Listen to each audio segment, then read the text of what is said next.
Tiempo de discípulo, un espacio para que escuches la voz de Jesús. La voz de Jesús. Paz y bien, te habla Fray Alejandro. Una vez más contigo para encontrarnos en torno al misterio de la palabra de Dios, pidiéndole al Espíritu Santo que esta palabra pueda tocar lo profundo de nuestro corazón. Quiero presentarte hoy una palabra del profeta Amós, capítulo 3, versículos 1 al 8 y 4, del 11 al 12. Palabras de Amós que son duras, que son contundentes. La condición de haber sido elegido lleva al pueblo a un compromiso total con Dios. Y por eso Dios no puede dejar pasar sus pecados. Amós tiene que hablar, Amós tiene que corregir, que exhortar, para que el pueblo viva precisamente aquello que se le ha regalado. Escucha lo que dice el profeta.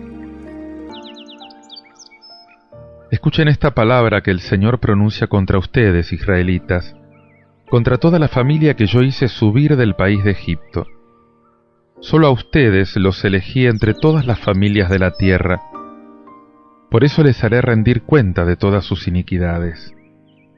¿Van juntos dos hombres sin haberse puesto de acuerdo? ¿Ruge el león en la selva sin tener una presa? ¿Alza la voz el cachorro desde su guarida sin haber cazado nada? ¿Cae el pájaro a tierra sobre una trampa si no hay un cebo? ¿Salta la trampa del suelo sin haber atrapado nada? ¿Suena la trompeta en una ciudad sin que el pueblo se alarme? ¿Sucede una desgracia en la ciudad sin que el Señor la provoque?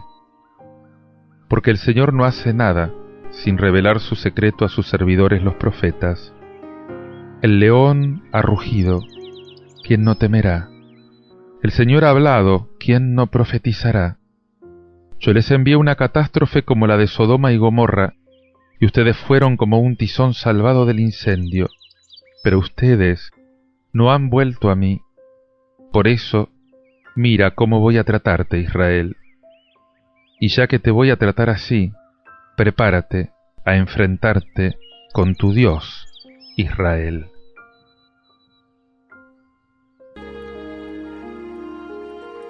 Escuchen esta palabra que pronuncia el Señor contra ustedes, hijos de Israel. De todas las familias de la tierra, solamente a ustedes escogí. Por eso les pediré cuenta de sus iniquidades. Ningún pueblo escapa a la justicia de Dios.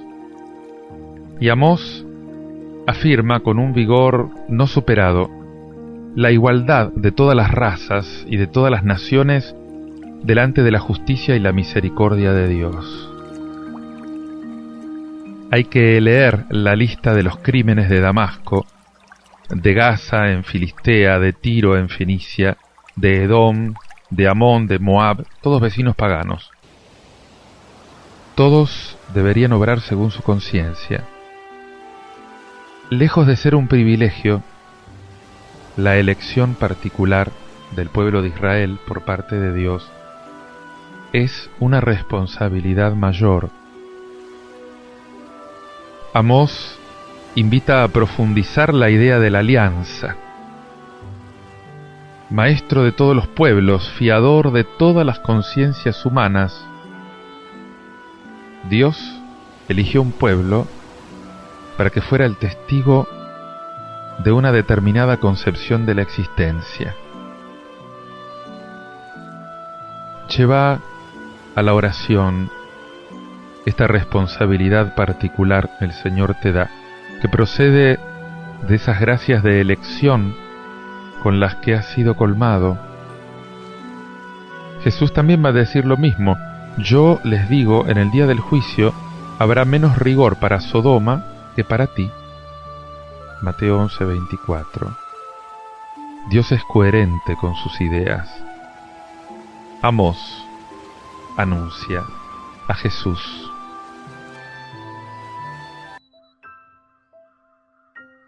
Ha hablado el Señor, ¿quién podría rehusar ser su profeta?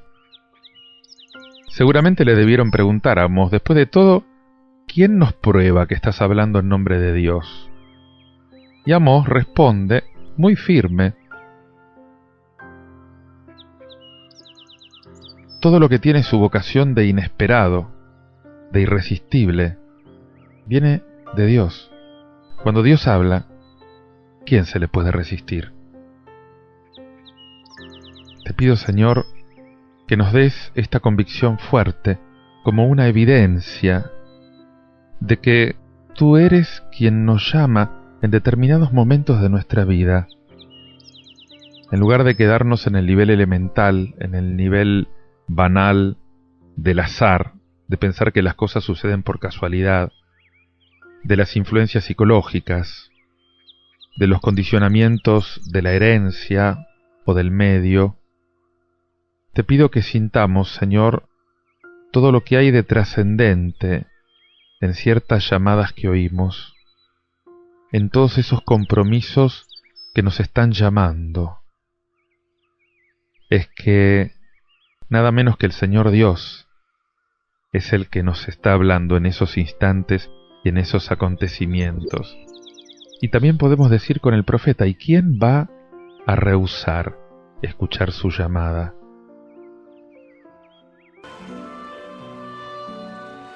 Ruge el león en la selva sin que haya presa para él, cae el pájaro en el lazo sin que haya un cebo que lo atraiga. ¿Quién podrá rehusar ser su profeta si Dios ha hablado? ¡Qué imágenes vivas! ¡Qué imágenes inolvidables! Es la experiencia de un hombre que se encontró con Dios. Amós no dice cómo sucedió. Dice la impresión que le quedó grabada, la llamada de Dios. Lo que ha sido tan fuerte para él como el rugido de un león, como un cuerno que suena, como una trampa que se dispara. Y en cuanto a mí, ¿cuál es mi vocación? ¿Lo pensaste? ¿Cuál es tu vocación? ¿A qué pensás que Dios te llamó? ¿Para qué estás en la vida? ¿Para qué estás en la vida? ¿Cuál es tu propósito en la vida? ¿Qué rugido de Dios percibiste? ¿Qué hay de irresistible en tu vida? ¿A qué tendés a resistirte? ¿Qué es lo difícil? Muchas veces la dificultad es justamente señal del deber.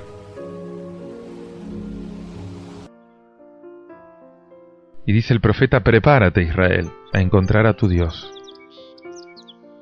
En lugar de la palabra Israel, podés poner tu nombre. Prepárate, Juan, prepárate, Marta, prepárate, Susana, prepárate, Carlos, a encontrar a tu Dios. Prepárate a encontrarte con tu Dios. Dios no habita en lo alto, allá lejos, está cerca. Lo podés encontrar en cada llamada de tu conciencia, en lo hondo mismo de tu vida. Cada instante nos trae una voluntad, nos trae un querer del Señor. Prepárate para encontrarte con tu Dios. En la vida corriente se puede esquivar ese encuentro, o uno puede no darse cuenta. Qué hábiles que somos para cerrar los ojos y para cerrar los oídos, para no encontrarnos con el Dios que nos interpela, que nos cuestiona. Te invito a que hagas oración, todo esto, con este tema musical titulado Dependo de mi Cristo.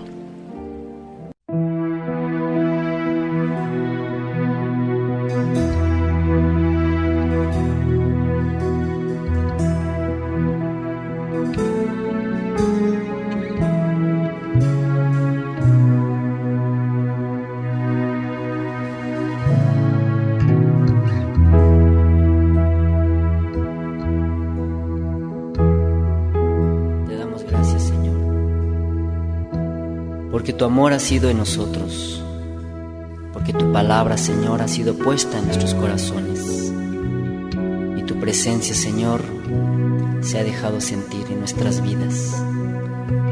Gracias te damos por todo tu amor. En el nombre de Jesús. Amén.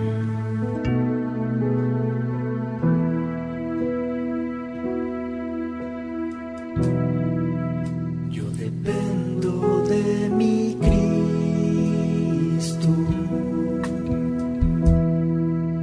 dependo de su amor.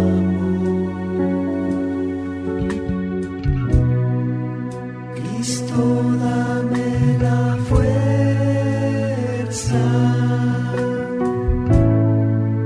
de tu espíritu y amor.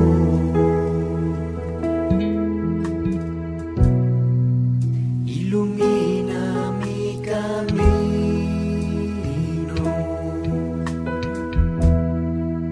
ilumínalo, Señor,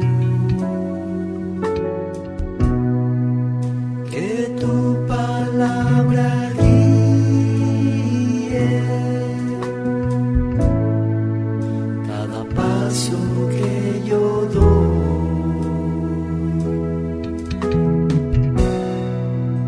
Yo dependo de mi Cristo, dependo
invito ahora a escuchar un evangelio tomado del Evangelio de San Mateo, capítulo 8, versículos 23 al 27, que dice así: Jesús subió a la barca y sus discípulos lo siguieron. De pronto se desató en el mar una tormenta tan grande que las olas cubrían la barca. Mientras tanto, Jesús dormía. Acercándose a él, sus discípulos lo despertaron, diciéndole: «Sálvanos, Señor, nos hundimos».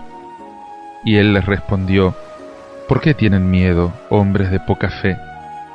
Y levantándose, increpó al viento y al mar, y sobrevino una gran calma. Los hombres se decían entonces, llenos de admiración: «¿Quién es este, que hasta el viento y el mar le obedecen?». Cobardes, qué poca fe. Este relato de la tempestad calmada que acabas de escuchar está enmarcado por Mateo en una sección narrativa de 10 milagros agrupados con fines catequísticos. Los venimos leyendo en estos días. Jesús quiere instruir a sus discípulos, quiere probar su fidelidad y sobre todo quiere arraigar su fe en Él. Por eso, inmediatamente antes de calmar la tempestad, reprocha a estos apóstoles atemorizados: «Cobarde, no tienen fe». En este episodio de San Mateo, él sigue a Marcos 4:35, pero tiene un matiz que le es peculiar. La escena se vincula con el tema y con la actitud del seguimiento de Cristo. Subió Jesús a la barca y sus discípulos lo siguieron. Y de pronto se levantó un temporal tan fuerte que la barca desaparecía entre las olas, mientras Jesús dormía. Ese pequeño mar de Galilea, ese lago de Tiberíades, está rodeado de colinas, está sometido a tempestades repentinas, causadas justamente por esas corrientes de aire tan fuertes que origina la diferencia de temperatura entre el agua y la tierra. Y como en los otros dos evangelistas sinópticos, también acá Mateo, en este episodio de la tempestad, esta especie de maremoto, según el texto griego, precede a la curación del endemoniado de Gadara. Eso lo vamos a escuchar mañana. La tradición sinóptica unió estas dos escenas por razones doctrinales, para mostrar el poder divino de Jesús, que domina las fuerzas del mal, lo mismo en la naturaleza que en el hombre. Y entonces, Cristo restablece a su estado primigenio la obra creadora de Dios, que está amenazada por los poderes del mal. Puede calmar la tempestad, puede curar a un endemoniado. La tempestad sería como que el mar estuviera endemoniado.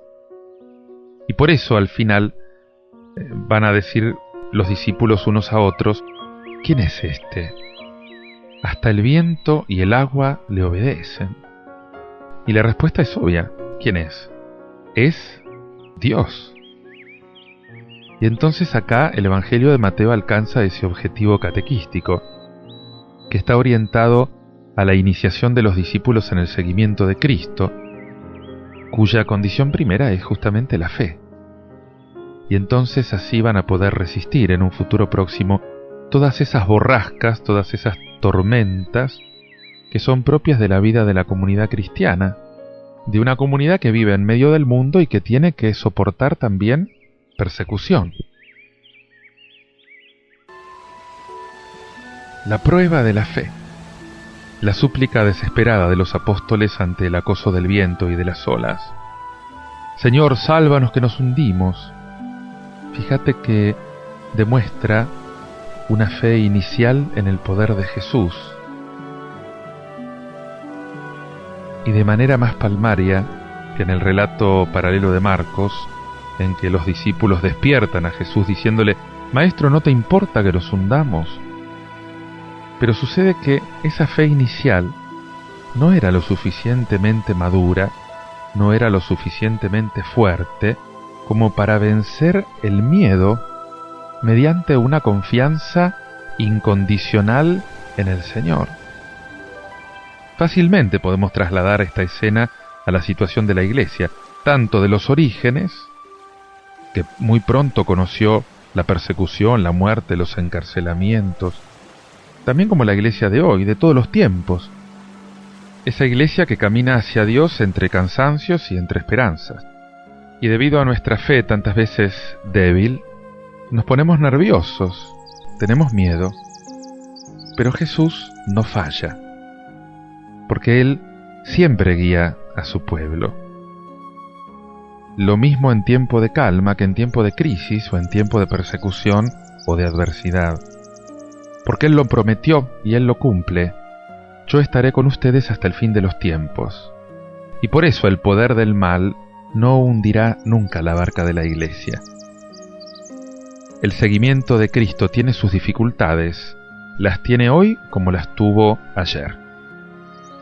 Y si en el pasado era, podríamos decir, relativamente fácil ver la presencia y la mano de Dios en los acontecimientos de la naturaleza o de la historia, en cambio hoy, en un mundo más secularizado, racionalista, los creyentes necesitamos una fe robusta, una fe sin miedo, para poder descubrir la presencia de este Dios que puede parecer dormido, ausente, en medio de las aspiraciones del hombre actual, en el compromiso personal, comunitario, en pro de la justicia, del progreso, de la acción al servicio de la promoción humana, de la liberación, especialmente de los más desvalidos.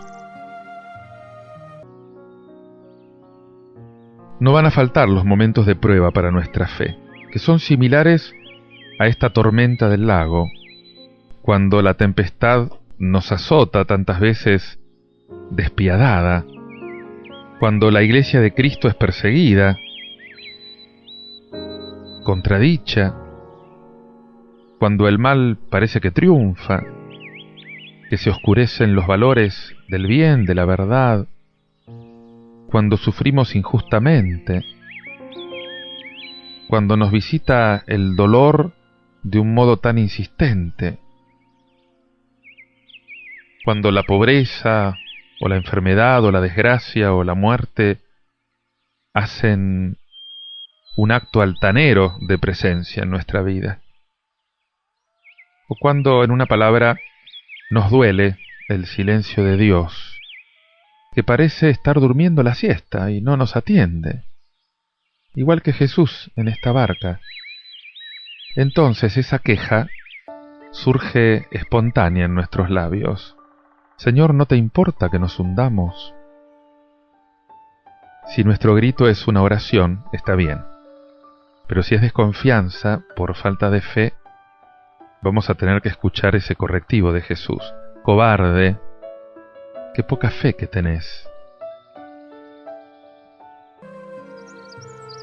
Ora conmigo. Te bendigo, Padre, te bendigo por Cristo, tu Hijo, Señor de los elementos, vencedor de las fuerzas del mal.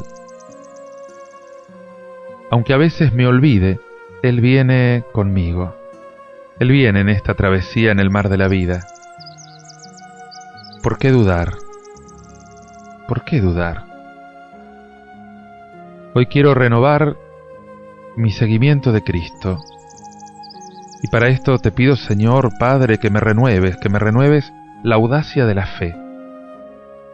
Haz que pueda descubrirte, Dios, aunque tantas veces piense que estás dormido o ausente, que te pueda descubrir en medio de los proyectos, en medio de las aspiraciones, en medio de los fracasos, en medio de los cansancios, de las esperanzas, de las frustraciones, de los anhelos, de tantos hermanos, de hombres, de mujeres, que sufren y que esperan en ti, Señor. Amén. Te invito a que continúes esta oración escuchando este tema musical de Azul y Gerbera, Suficiente para mí.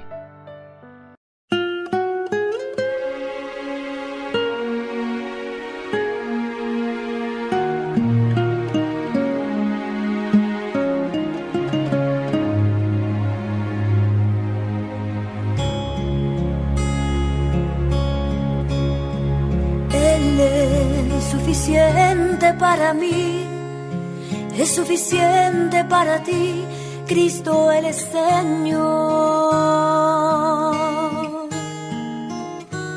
En la abundancia y escasez, en la alegría y el dolor, es suficiente para mí. Él es el mismo ayer, Él es el mismo hoy y siempre será igual. Él es suficiente para ti y es suficiente para mí. Cristo el Señor.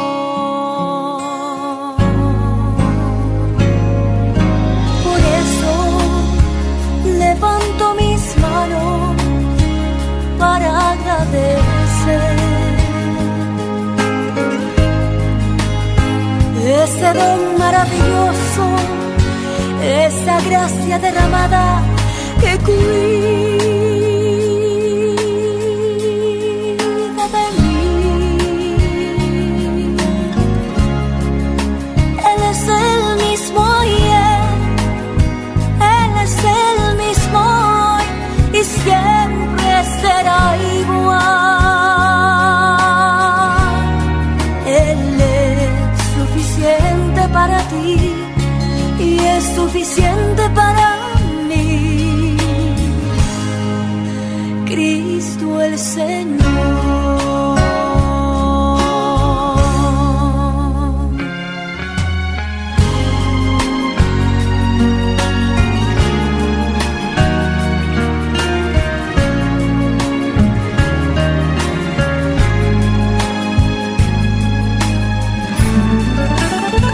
Aunque aquí no tengo nada, con Él nada me falta, pues en Él completa estoy. Mi tesoro está en el cielo, esperando mi llegada, y se llama Dios de paz. Él es el mismo ayer, Él es el mismo hoy y siempre será igual. Él es Aguiona para ti y es Caucana para mí. Él es nuestro Shaddai, nuestro Shaddai, nuestro Shaddai.